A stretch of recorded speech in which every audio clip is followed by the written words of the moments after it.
હવે જ્યાં આદ્યા શક્તિ જગદંબા ખુદ માં પાર્વતી ભવાની જે જગ્યાએ આવ્યા હોય ત્યાં કમી શું રહે એ કહો.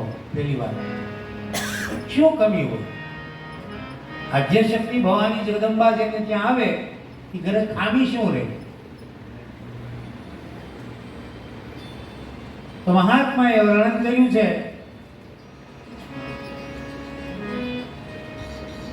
જબ તે ઉમા શૈલ ગૃહ જાઈ સકલ સિદ્ધિ સંપત્તિ કા. અનેક પ્રકારની સંપત્તિ ત્યાં આવી ગઈ. રિદ્ધિ સિદ્ધિ આવી, અષ્ટ સિદ્ધિ અને નવ નિધિ એ ત્યાં આવી.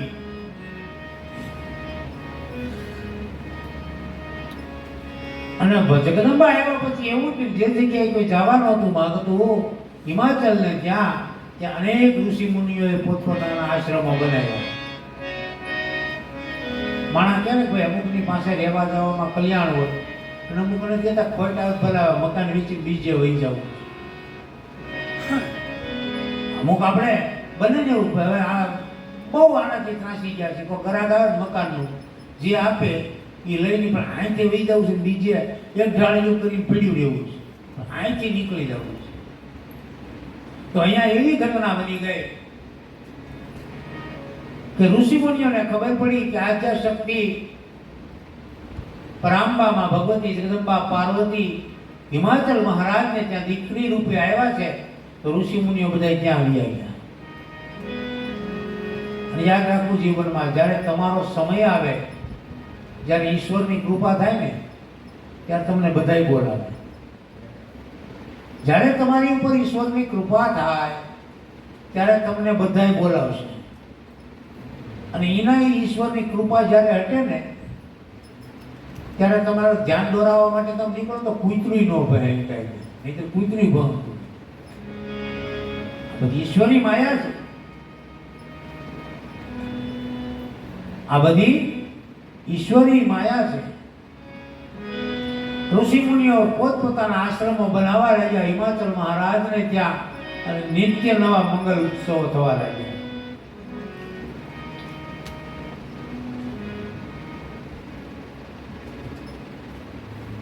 વૃક્ષોની અંદર રોજ નિત્ય નવા ફળ આવવા લાગ્યા. વૃક્ષોની અંદર નિત્ય ફળ આવવા લાગ્યા ઋતુ વિના. જેની ઋતુ હોય ને એ તો ફળ આવે, સ્વાભાવિક છે. પણ ઋતુ વગરના પણ ફળ આવ્યા, કારણ કે ત્યાં આદ્ય શક્તિ જગદંબા માં ભવાની ખુદ સ્વયં હતા. તો અહીંયા શું કામી રહે?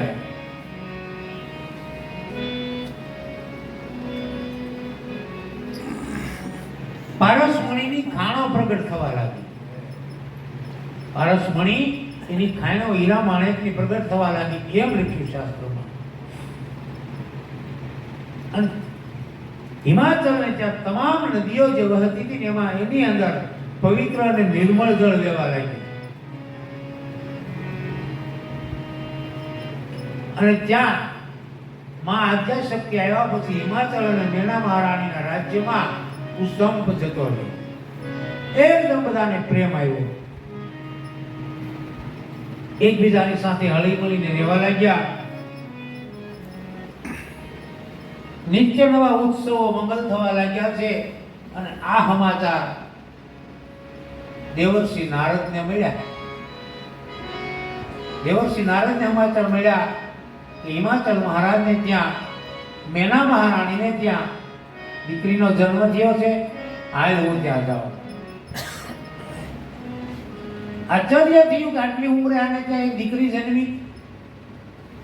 આશ્ચર્ય થયું છે નારદજીને. અને આપણને ઘણી વાર આવું થાય ને, અમુક સમાચાર સાંભળી તો આપણને એકદમ આશ્ચર્ય થાય, શું આને આમ કર્યું છે? આ તો નારદ દેવર્ષિ સમાચાર મળ્યા એટલે તરત ગયા. જેવા નારદજી ગયા અંદર, હિમાચલ મહારાજ અને મેના મહારાણી ઊભા થઈ અને આદર આપ્યો. આદર આપ્યો, નારદજીનું સન્માન કર્યું. કારણ કે અતિથિ દેવો ભવઃ, ગુરુ દેવો ભવઃ, માત પિતા દેવો ભવ. તમારા માતા પિતા આવે, તમે બહાર રહેતા હો, તમારી ઘરે માતા પિતા આવે ને તો પતિ પત્ની સજોડે ઊભા થઈ એનું વંદન કરવા જોઈએ, પગે લાગવું જોઈએ, કારણ એ માતા પિતા દેવ છે. માતા પિતા દેવ છે. તમારી ઘરે ગુરુ આવે તો ગુરુદેવ છે. તો અહીંયા નારદજી આવ્યા અને હિમાચલ મહારાજ અને મેના મહારાણીએ જઈ દંડવત પ્રણામ કર્યા, આદરભાવ આપ્યો અને પછી એમના ચરણ ધોયા, ગુરુજીના ચરણ ધોયા. પછી એ જળ છે હતું એ જળ એને પોતાના રાજભવનની અંદર છંટાયું. એટલી મહત્વ ગુરુને આપી. અને ગુરુને તમે વ્યાખ્યા તમે ક્યારેક કલ્પના કરજો કે ગુરુ ચેલો બે બેઠા હતા. મને ક્યારેક આનંદ તો આવે. ગુરુ ચેલો બે પોતાની જે કુટિયા હતી એમાં બેઠા હતા. હું નરજી બાપા જેવા ગયો ટૂંકમાં. એમાં ગુરુએ એના શિષ્યને પૂછ્યું કેમ વરસાદ આવે છે કે નહીં? શિષ્યએ કીધું બાપુ બહાર જોવા જવાની જરૂર નથી. કેમ કે આ જે બિલાડી તમારી પાસે આવી ને એની માથે હાથ ફેરવો. કેમ? જો એ ભીની હોય તો માનવાનું બહાર વરસાદ આવે છે, બહારથી જાય એટલે મારે ધક્કો નહીં. એટલે ગુરુએ હાથ ફેરવો એટલે કે બિલાડી ભીની છે, બસ તે વરસાદ આવે છે. કે બાપુએ કીધું શેલાને કે તો હવે આપણે સુવાનો સમય થયો છે, દીવો ઠારી નાખ. કે શેલાએ સામો જવાબ આપ્યો કે વરસાદ હું જઈ આવ્યો, દીવો તમે ઠારી નાખો. મેં કંઈ ગુનો નથી કર્યો તમારો શિષ્ય. કહા ગુરુ કહા ચલા ये कैसा है चंबा.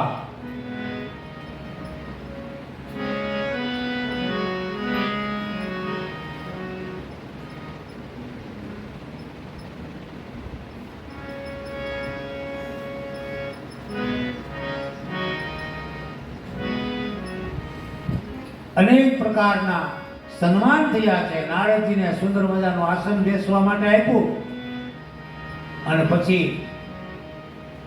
હિમાચલ મહારાજ નારદજીને કહે છે મહારાજ મારે ત્યાં જે દીકરી જન્મી ને એનો જોહ જુઓ.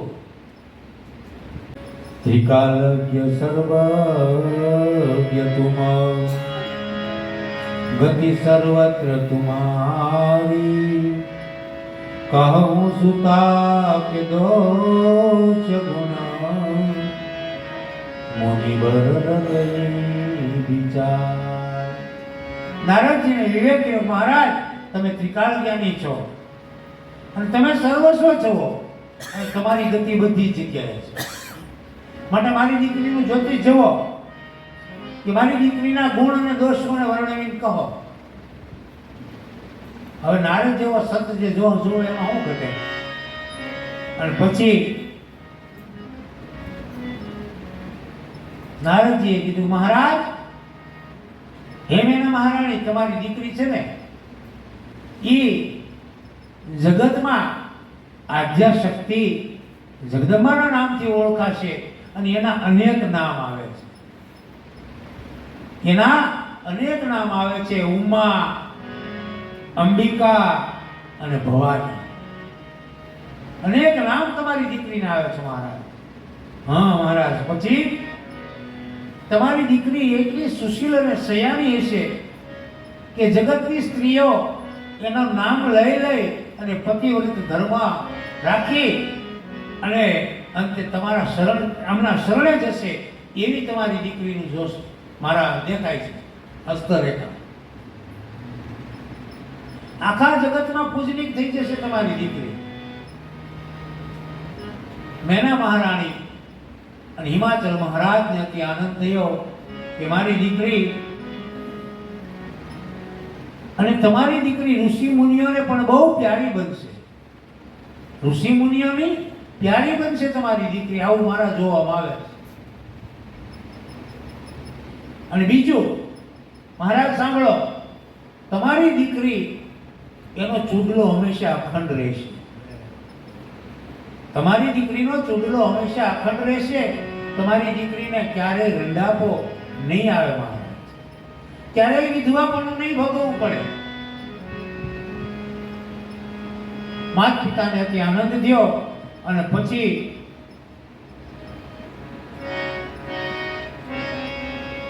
અને સંસારની સ્ત્રીઓ એનું નામ લઈ લઈ અને સંસાર સાગર તરી જશે મહારાજ.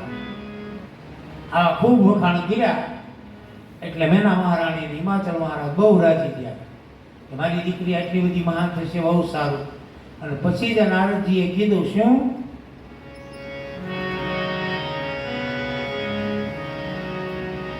શૈલ સુલક્ષણ સુતા કુમારી સુન હું જે અવગુણ દુઈ ચારી. મહારાજ તમારી દીકરીમાં બે ચાર અવગુણ છે એ કહી દઉં. મેં કીધું ને જોવા વાળા પેલા સારું જોવે અને પછી જ માહિતી એમ કે કામ છે. તો અહીંયા નારદજી એવું કીધું કે મહારાજ બે ચાર અવગુણ છે તમારી દીકરીના, જો તમે કયો તો કહી દઉં. અને કીધું કયો?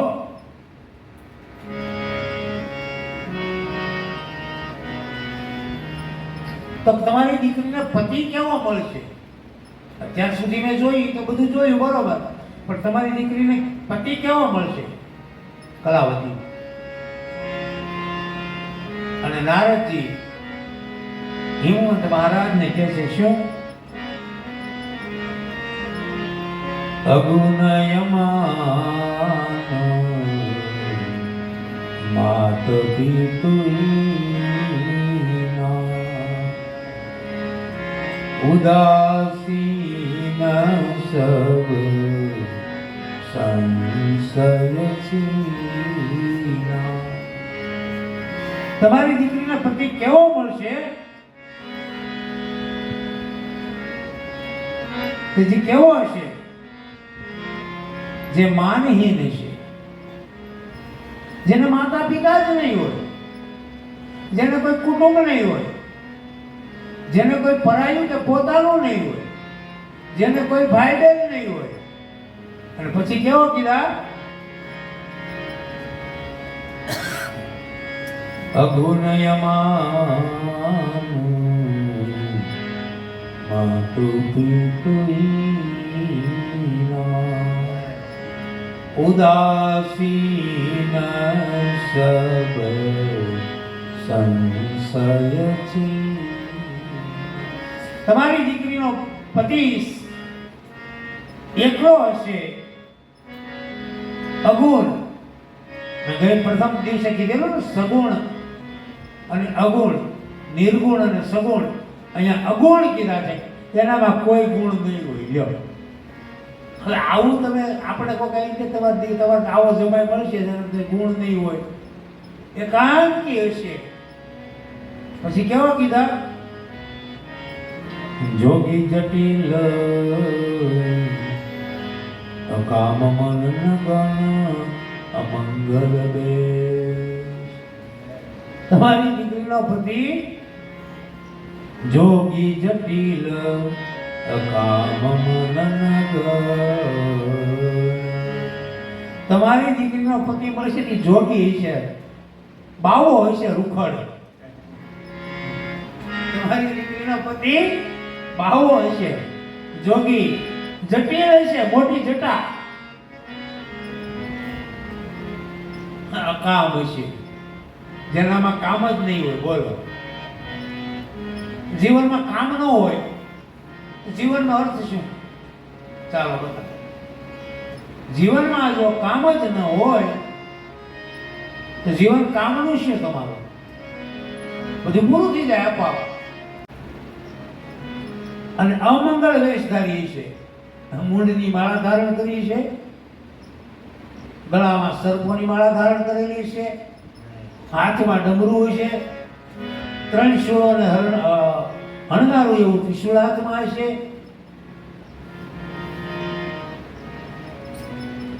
અને મહારાજ આજે મેં જોયું ને એ તમારી દીકરીના હાથમાં હસ્તરેખામાં આવું દેખાડવામાં આવે અને પતિ આવો મળશે. હવે દીકરીનું આવું કોઈ બોલે એ માં કેમ સહન કરે? એટલે મેના મહારાણી કીધું, મહારાજ કઈ ભૂલ તો નથી થતી ને? અમારી દીકરી ક્યાં અને તમે એનું આવું વર્ણન કરો? ભૂલ નથી થતી ને? તો બોલે નહીં ભવા નહીં મેના મહારાણી, મારું જ્યોતિષ સચોટ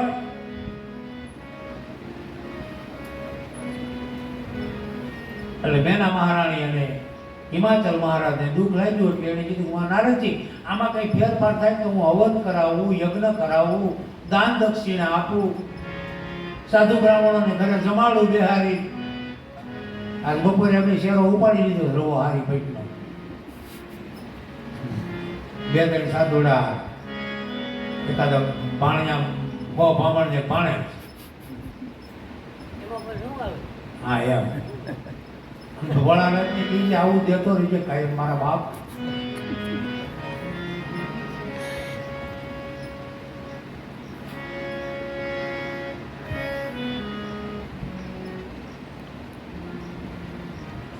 મહારાજ તમે કહો ને તો અનેક પ્રકારના યજ્ઞ કરાવું, દાન કરાવું, જપ તપ કરું.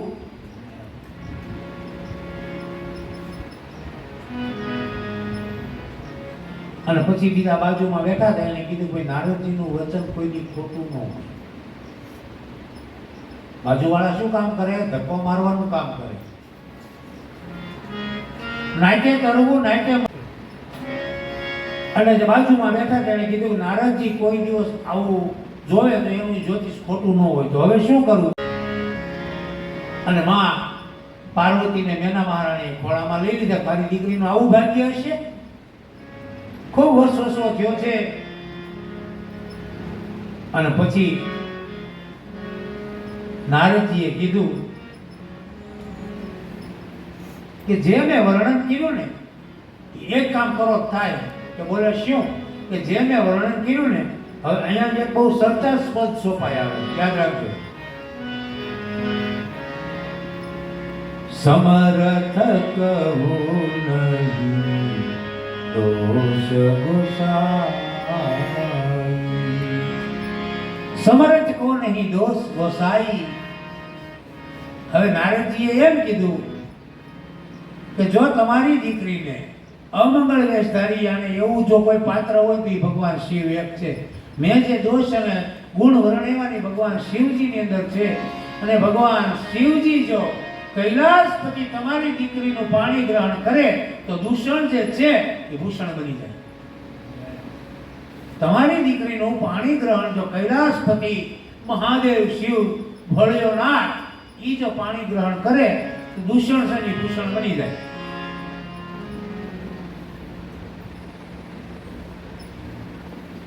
એટલે મેના મહારાણી કીધું ભાઈ દૂષણ ભૂષણ થોડું બને. મહાત્માએ નારદજીએ કીધું એક વ્યક્તિ એવી છે જેનામાં કોઈ દોષ નથી, જેને કોઈ પરાયું નથી, જેનો કોઈ મિત્ર નથી, જેનો કોઈ દુશ્મન નથી, જેને માતા પિતા નથી, જેને ભાઈ બહેન નથી, અને જે એકાંકી જીવન જીવે આવું તત્વ જો હોય એ પરમાત્મા ભગવાન ભોળિયાનાથ કૈલાસવાસી છે.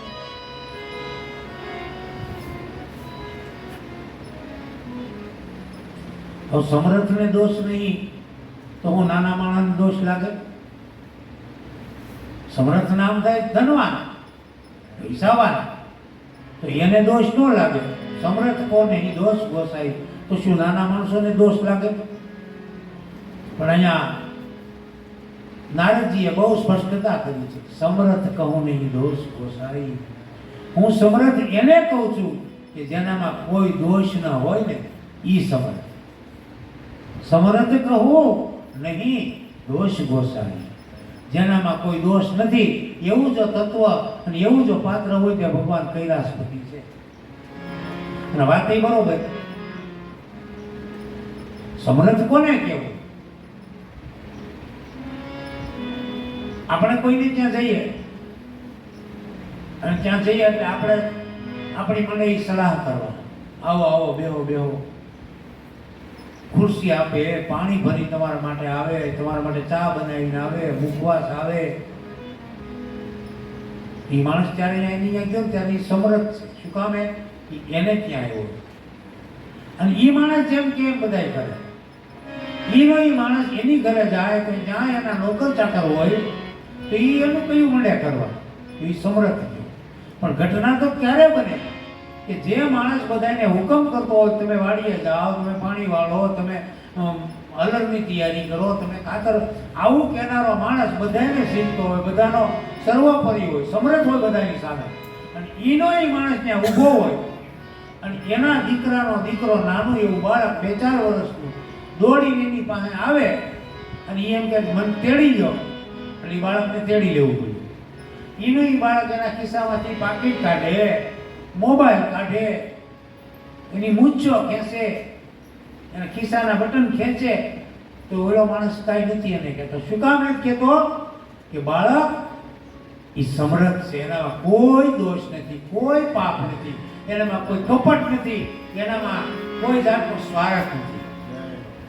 ઈ સમર્થ સાબિત થયું બાળક. સમર્થ પહેલો ભાઈ હતો તો બાળક આવ્યો એટલે સમર્થ મટી ગયો, અને સમર્થ કોણ બની ગયું? બાળક સમર્થ બન્યું.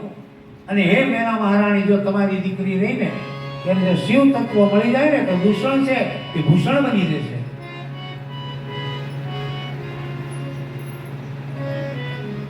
અને અહીંયા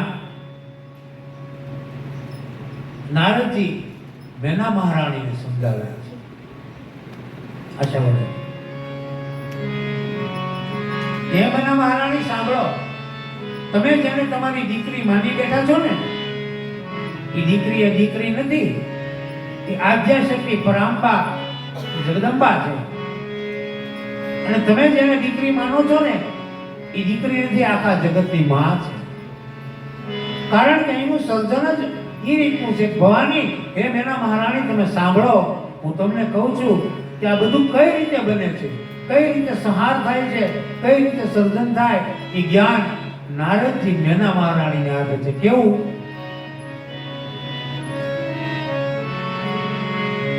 તપ બલ રચય પ્રપંચ વિધાતા, તપ બલ વિષ્ણુ જગત ભય ત્રાપા, તપ બલ સંભો કરઈ સંગારા, તપ બલ શેષ ધરઈ મહી ભારા.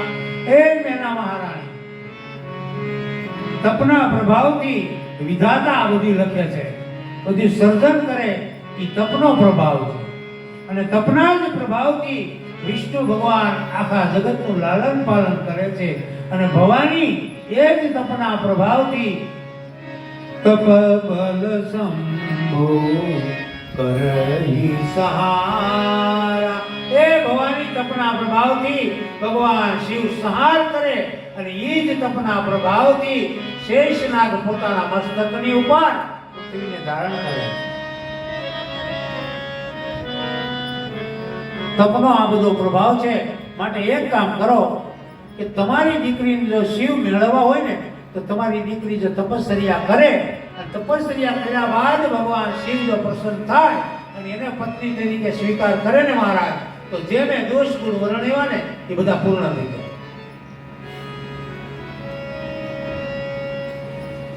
તપ આધાર સબ સૃષ્ટિ ભવાની, કરઈ જાય તપુ અસજીય જાની, સુનત બચન પીસ મિત મહતારી.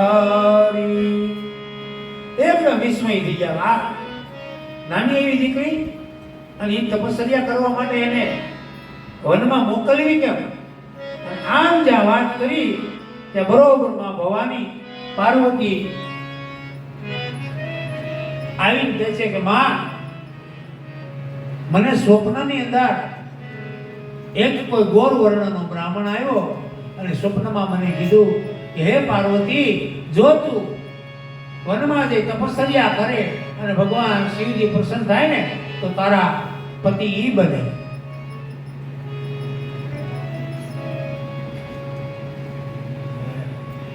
અને આવું જ્યાં પોતાની માતાજીને કીધું મેના મહારાણીને, એટલે હિમાચલ મહારાજ અને મેના મહારાણી એમાં ભવાની પાર્વતીને વનમાં જઈ તપ કરવાની છૂટ આપી.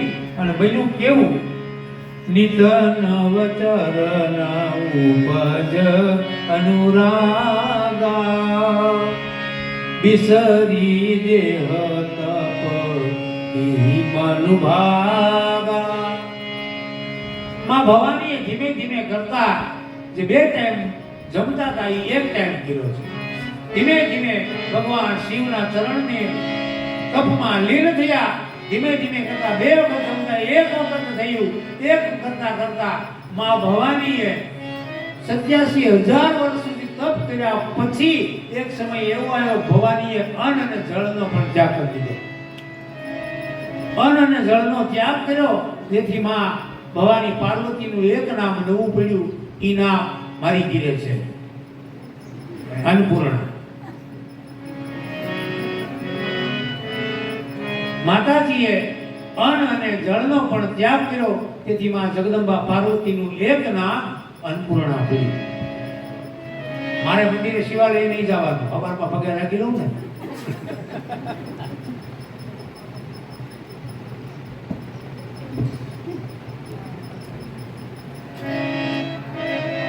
અને આ તપસ્યા પૂર્ણ થઈ ત્યાં શું બન્યું?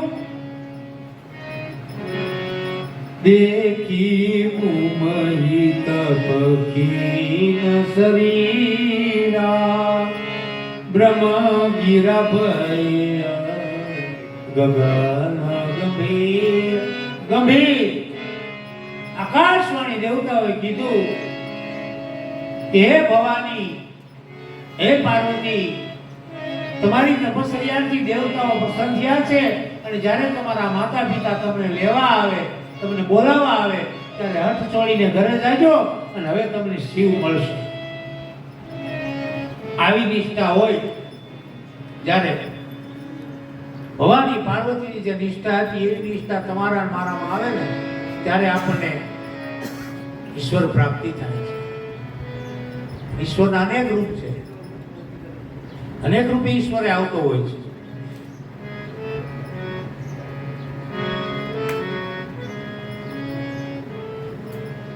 અને ઈશ્વર જ્યારે કસોટી કરે ને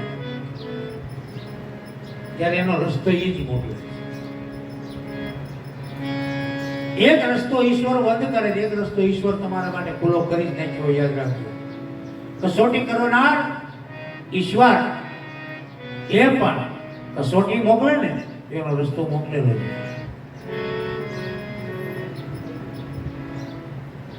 અને એક વખત એવી ઘટના બની કે લક્ષ્મીજી અને પનોતી આ બેયને વિવાદ થયો.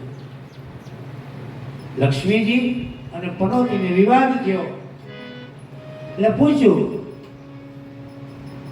લક્ષ્મીજી પનોતીને કે હું બહુ રૂપાળી છું. એટલે પનોતીએ લક્ષ્મીજીને કીધું તમારી કરતા હું રૂપાળી છું. વાદ વધ્યો એટલે કીધું હવે શું કરવું? એટલે લક્ષ્મીજી અને પનોતી દેવતાઓને કીધું કે ભાઈ અમારા બેમાંથી રૂપાળું કોણ છે? અમારા બેમાં રૂપાળું કોણ છે? બધા દેવતાઓ મૂંઝાણા. જો લક્ષ્મીજીને એમ કે તમે રૂપાળા છો તો પનોતી ભૂકા કાઢી નાખે. હવે પનોતીને એમ કે તમે રૂપાળા તો લક્ષ્મીજી યાદ હતી દો. બધા મૂંઝાણા. આનો પ્રશ્ન લાવવો કેમ? આનો જવાબ કેમ મેળવવો? અને કોને એમ કેવું તમે રૂપાળા? કૈલાસમાં ગયા ભગવાન શિવજીની પાસે પ્રણામ કર્યા, ચરણ સ્પર્શ કર્યા ભગવાનના. અને પછી લક્ષ્મીજી અને પનોતીએ કીધું ભોળાનાથ, કે હા, કે અમારા બંનેમાં રૂપાળું કોણ? અમારા બંનેમાં વધુ સ્વરૂપવાન કોણ? ભગવાન શિવજી મૂંઝાણા. આનો જવાબ કેમ આપવો? એટલે એમણે કીધું એક કામ કરો. શું? ફલાણું ગામ જ્યાં શ્રીદાસ બાપુ બાવાજી રહે છે એની ઘીરે જાઓ તમે. ઈ કાંઈક રસ્તો કાઢી દેશે. આપણને મને ખબર ને, હું તો ઉઠાડ્યો. લક્ષ્મીજી અને પનોતીએ બે કાઢે કે બાપુ ઉઠો. અમે ના હું છે. પછી પૂછ્યું કે અમારા બેમાં રૂપાળું કોણ? હું મૂંઝાણો મામા કોને કેવું? પણ સાધુ છો ને, રસ્તો કાંઈક ગુરુ કાંઈક રસ્તો કરે. એટલે લક્ષ્મીજીને પનોતીને બેન કીધું કે હું અત્યારે મારા ભગવાન ઈષ્ટની પૂજા કરું છું, તમે શીતળામાં સુધી હાલ્યા જાઓ, ત્યાંથી પાછા આવીને આવો ને ત્યાં મારા પૂજા થઈ જાય એટલે તમને ન્યાય કરી દઉં. લક્ષ્મીજી પનોતી બે સીધા સમાડી દસતે સીધા પૂછતા પૂછતા શીતળામાં જેટલી ગયા, પાછા આવ્યા કે મારે મારું કામ પૂજાનું પતી ગયું હતું. લક્ષ્મીજીએ અમને પૂછ્યું અમારા બેમાં રૂપાળું કોણ? એટલે મેં કીધું કાંઈ વાંધો નહીં. મેં લક્ષ્મીજીને કીધું કે માં પનોતીમાં તમે બે જાતા હતા ને, એટલે પનોતીને કીધું કે તમે જાતા હતા ને ત્યારે બહુ રૂપાળા લાગતા હતા, અને લક્ષ્મીજીને કીધું કે તમે આવતા હતા ને તે રૂપાળા લાગતા. બંનેનો ન્યાય થઈ ગયો. લક્ષ્મીજી આવે ત્યારે સારા લાગે અને પનોતી જાય ત્યારે સારા લાગે. બંનેના મનનું સમાધાન થયું. અને શિવ કથા આપણે કરવી હોય ને ભાઈ, છે આ તો ઘરનું બધું છે, ભુવાન દાખલા, પણ ઈશ્વરની અમારી કૃપા જોઈએ. ભલે 2 દિવસ 3 દિવસ સત્સંગ કરવો હોય, આપણે ભગવાનની કથા કરવી હોય તોય નથી થતી. સત્યનારાયણની કથા કરો ને તો આપણને એવું લાગે સત્યનારાયણની કથા પડે 35,000 રૂપિયા 1 કલાકની હોય. અને આ ઘીરે ભોળાનાથ આવી ગયા છે. આઘરે ભોળાનાથ આવી ગયા છે. 30 વર્ષ થયા. એટલે 30 થયા હે 30 વર્ષ થઈ ગયા છે. 35 વર્ષ થયા. આપણે અહીંયા અમરેશ્વર મહાદેવ અને ઓલા ધીરુપુરી બાપુ આવ્યા હતા. પછી એને જ્યાં એ મંદિરમાં હતા ત્યાં કોઈ કીધું છે પ્રાઇવેટ મઢ હોય તો કીધું કે ભાઈ તમે આ ધૂપ કરો, ધુવાડો કરો, અમારો મઢ કાળો હતા, આમ થાય તેમ થાય. પછી ધીરુપુરી બાપુ અહીંયા આવ્યા હતા, હનુમાનદાસ બાપુ ત્યાં આવ્યા. પછી ધીરુપુરી હવે 10 નામ સંપ્રદાયમાં એને શિવની પૂજા ખપે, અને એને કીધું કે મારે નાનો એવો કંઈક આશ્રમ બનાવીને જો ભગવાન શિવની સ્થાપના થઈ જાય તો હું ત્યાં ભજન કરીશ, મારે કાંઈ જરૂર છે નહીં કોઈની. પછી ગામમાં ગોગરાળામાં આપણે હનુમાનદાસ બાપુના આશ્રમમાં 2-3 દિવસ રોકાણા. 2-3 જણાએ કીધું કે આપણે 5-5 રૂપિયા ફાળો કરી શિવબાણ લઈ આવી. 5-10 રૂપિયા ફાળો કરી, કેમ કે 35 વર્ષ પહેલા 1500 રૂપિયા કરવા એટલે હાથ પડી જતા. એટલે નક્કી થયું. એટલે હરજીભાઈ ભાઈ બેઠા એને એવું કીધું કે 5-5 રૂપિયા 10 ફાળા ન ઉઘરાવાના હોય. ધીરુપુરી બાપુને પૂછ્યું ભાઈ આ શિવબાણ જે લાવવું હોય આપણે તો કેટલા પૈસા છે? એટલે ધીરુપુરી બાપુએ કીધું બાપુ ઓછામાં ઓછા 1200 થી 1500 રૂપિયા ગણવાના. ત્યારે એ સમયમાં હરજીભાઈએ 1500 રૂપિયા કાપી કીધું કે આવ્યો આ 1500 રૂપિયા, ભોળાનાથનું બાણ લેવા જવાનું ફાળા ન હોય. એ બાણ લઈ આવ્યા ધીરુપુરી બાપુ રાજકોટથી, અને એ બાણ 3 દિવસ માટે ઘઉંની અંદર અહીંયા ધાન નિવાસ સામે ફરજામાં કરાવ્યો. ત્યાં રહેતા નથી. હા, એટલે જન્મની કંઈક પૂંજી ભેગી થાય ને ત્યારે શિવ સ્થાપના પણ અવસર મળે, શિવ કથાનો પણ ઘરે અવસર મળે. અને અમારે આ નિખાલસ આનંદ હતો. મને કીધું કેમ થાય? કે આપણે આનંદ કરવો જ છે, આપણે આનંદ જ કરવાનો. સત્સંગ કોને નહીં? આ બધી અમુક જન્મોની તમારી પુનાઈ ભેગી થાય ત્યારે તમે અમુક માણસ નથી કહેતા ફલાણાનું નામ અમર થઈ ગયું, એ અમર નિશાની થઈ ગઈ. એનું નામ અમરેશ્વર, એના ગુરુનું નામ અમરગીરી બાપુ હતું, એટલે એ ધીરુપુરી એના ગુરુના નામમાંથી નામ પડ્યું અમરેશ્વર મહાદેવ. બરોબર ને? અમરેશ્વર મહાદેવ. ભલે અમરેશ્વર મહાદેવ હતા, પણ એ જે શિવબાણની જે સ્થાપના કરી આવ્યા હરજી બાબા, એ તો અમર થઈ ગયું. હરજી બાબા જ્યાં સુધી બાઇકમાં છે તે ગુર્જુ લોકમાં રહેશે, પણ એ તો અવિચળ થઈ ગયું. બસ આ અમર. આવું કંઈક કરવું ને ઈશ્વરની કૃપા હોય ત્યારે અનાયાસે થઈ જતું હોય છે. ત્યારે તમે કરવા જાવ તો ન થાય, પણ અનાયાસે થઈ જાય એવું ઘણી વાર.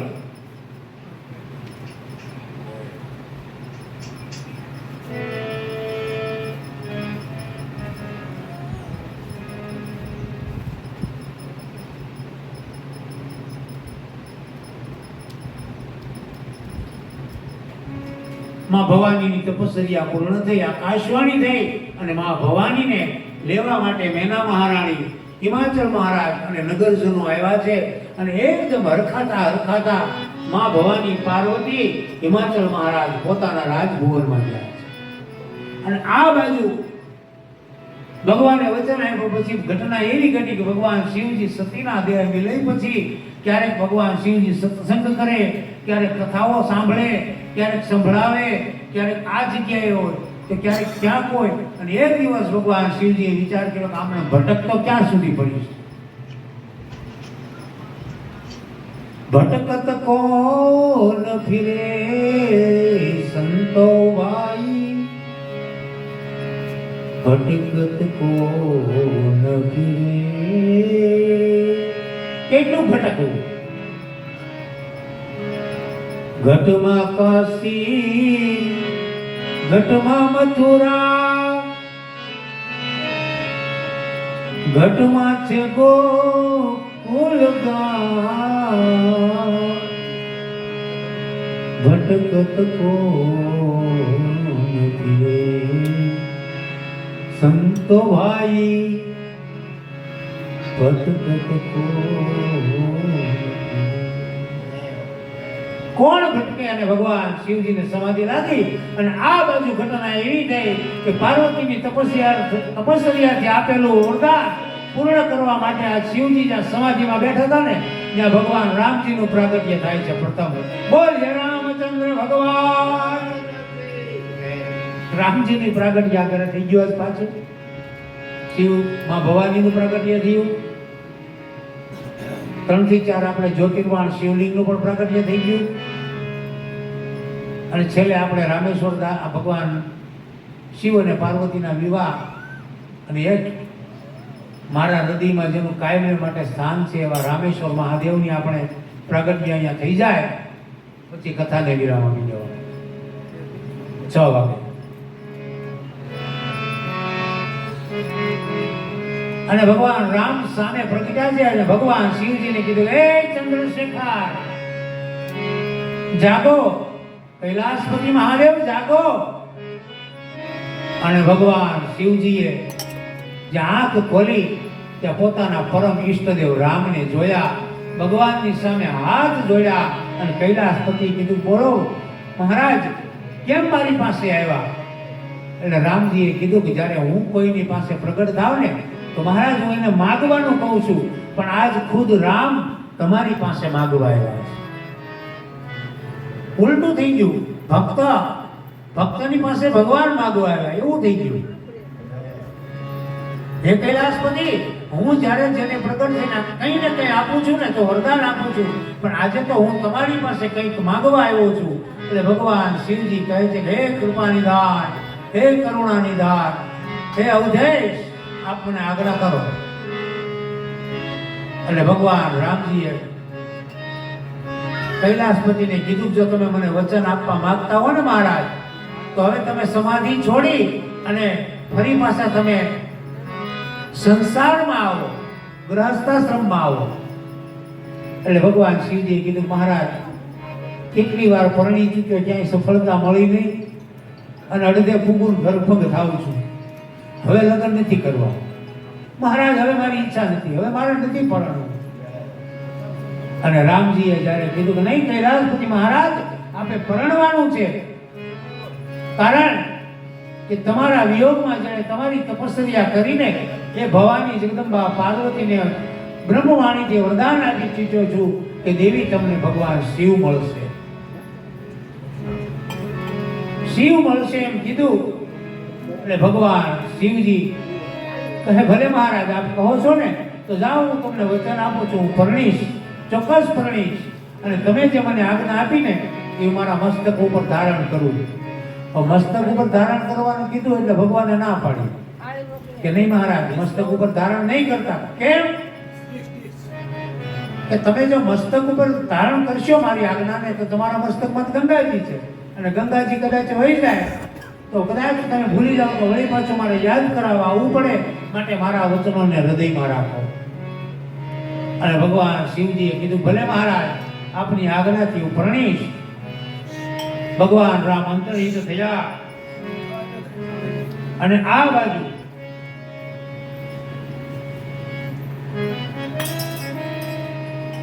ભગવાન શિવજીને એમ લાગ્યું કે પાર્વતીના પ્રેમમાં કેટલી તાકાત છે જાણવા માટે એને ઋષિમુનિઓને મોકલ્યા છે. અને ઋષિમુનિઓએ ત્યાં જઈ અને કેવું કીધા શબ્દ કે હે પાર્વતી, અમે તારા માટે સુંદર, સ્વરૂપવાન, ઐશ્વર્યવાન એવો સુંદર મૂર્તિ તારા માટે અમે ગોત્યો છે. અને એ વૈકુંઠના અધિપતિ હરિનારાયણ તારા માટે. એટલે મા ભવાની પાર્વતી કીધું, મહારાજ એ ઋષિ મુનિઓ, તમે જો પહેલા આવ્યા હોત ને તો કદાચ તમારું કહ્યું હું માનત. કારણ કે મારા ગુરુ નારદ છે. મારા ગુરુ નારદ છે અને મારા ગુરુનું વચન કેવું હોય છે? ગુરુ કલાવતી. કારણ કે મારા ગુરુનું વચન હું ક્યારેય ન ઉઠાપું. શું કામે? ગુરુ કે વચન પ્રતિ રામ જય રામ સબને હું સુગમન સુખ સિદ્ધ તેરી રામ જય રામ જય જય રામ નારદ બચન પરિહર. નારદજીના વચનો હું નહીં ચૂકું. મારા ગુરુ છે, મારા ગુરુએ મને આજ્ઞા આપી છે. તમે કદાચ પહેલા આવ્યા હો તો તમારું કહ્યું હું કરા, પણ નારદ મારા ગુરુ છે, તેનું વચન હું નહીં ઉતાપું. કદાચ હજી મારે શું કીધું? ભવાનીએ કેવી ઘોષણા કરી દીધી? જન્મ કોટી લગી લગર, કરોડો જન્મ લઈશ, કરોડો વખત મૃત્યુને ભોગવી રહે, પણ પરણીશ અને મેળવીશ તો હું શિવને. ગુરુ મારા નારદ છે અને નારદે મને જે આજ્ઞા આપી એ મારે કરવાનું. જન્મ કોટી લગી વરવું સંભોનત રહેવું કુંવારી. કરોડો જન્મ કુંવારા ભોગવી લઈશ, શિવને જ વળી, શિવને જ પરણીશ. આવા જઈ સપ્ત ઋષિઓએ જઈ પાર્વતીના પ્રેમની કસોટી કરી. સપ્તર્ષિઓ ભગવાન શિવજીની પાસે આવી પ્રેમની જે પરાકાષ્ઠા હતી, ભવાનીનો જે પ્રેમ હતો શિવ પ્રત્યેનું વર્ણન કરતા શિવજીની સમાધિ લાગી. ભગવાન શિવજીને આ પ્રેમની કથા સાંભળતા સમાધિ લાગી અને બન્યું છે એવું. બરોબર એ જ સમયે જગતની અંદર તારકાસુર નામનો એક અસુર ઉત્પન્ન થયો.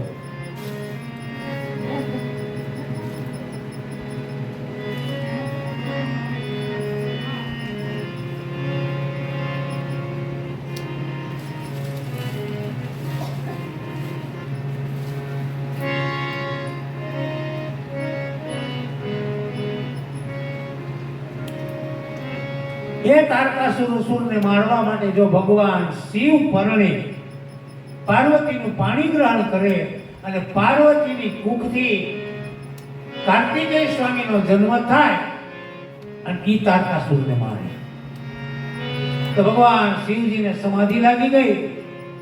અને શિવજીને સમાધિ લાગી અને બધા દેવતાઓએ વિચાર કર્યો શિવજીની સમાધિ તોડવી કેમ? શિવજીની સમાધિ તોડવી એટલે કે નાની હોની વાત. બધા દેવતાઓએ નક્કી કર્યું એક કામ કરો, કામદેવને મોકલો અને કામદેવ સમાધિમાં વિઘ્ન કરે અને સમાધિ તૂટે એટલે બ્રહ્માજી કે તોડો તમે, જોડું હું.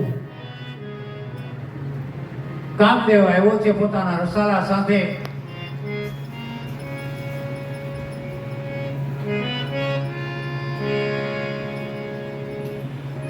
અને કામદેવ એટલા પ્રબળ વેગથી આવ્યો છે કે બન્યું એવું કે કામદેવ આવ્યા પછી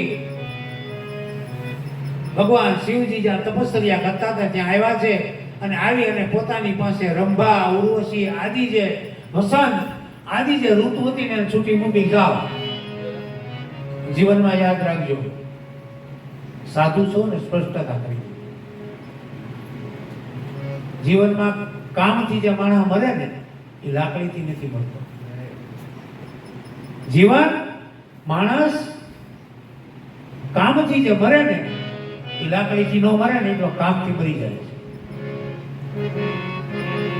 તો દેવતાઓએ અહીંયા કામનો પ્રયોગ કર્યો છે અને બધા અહીંયા આવ્યા છે. ભગવાન શિવજી તપસ્યામાં લીન છે અને કામદેવે એટલો તો કામ પ્રબળ બન્યો કે આમાં તો એમ લખ્યું છે, ભય કામ બસ જોગી તાપસ પાવર નિકિની કો કહે. એટલો કામ પ્રબળ બન્યો જગતમાં કે 60,000 વર્ષથી વિંધ્યાચલ અને હિમાચલની અંદર તપસ્યા કરતા ઋષિ મુનિઓને ધ્યાન છૂટી ગયા. કામ એટલો જગતમાં પ્રબળ બન્યો કે વેલા અને વૃક્ષોની જે વડવાઈ હતી ને આલિંગન લેવા લાગ્યા. સમય પોતાનું ભાન ભૂલી ગયો. સ્ત્રી અને પુરુષ પોતાની મર્યાદા છાંડી ગયા. ભાઈ બહેન મર્યાદા છાંડી ગયા. બધા પોતાના મર્યાદાથી બહાર. એટલો કામ પ્રબળ બન્યો જગતમાં. તળાવ અને તળાવડી સંગમ કરવા લાગ્યા. પશુ પક્ષીઓ જળચર નભચર બધા એટલા કામમાં મોહિત બન્યા કે મહાત્માએ એમ લખ્યું કે સમસ્ત આખું જગત કામમય બની ગયું. મર્યાદા તૂટી ગઈ. માતા પિતાની મર્યાદા તૂટી, દીકરા અને વહુની મર્યાદા તૂટી, ભાઈ બહેનની મર્યાદા તૂટી, પશુઓની મર્યાદા તૂટી, પક્ષીઓની મર્યાદા તૂટી, જળચર પાણીમાં રહેનારા જીવની મર્યાદા તૂટી. આટલો કામ પ્રબળ બન્યો.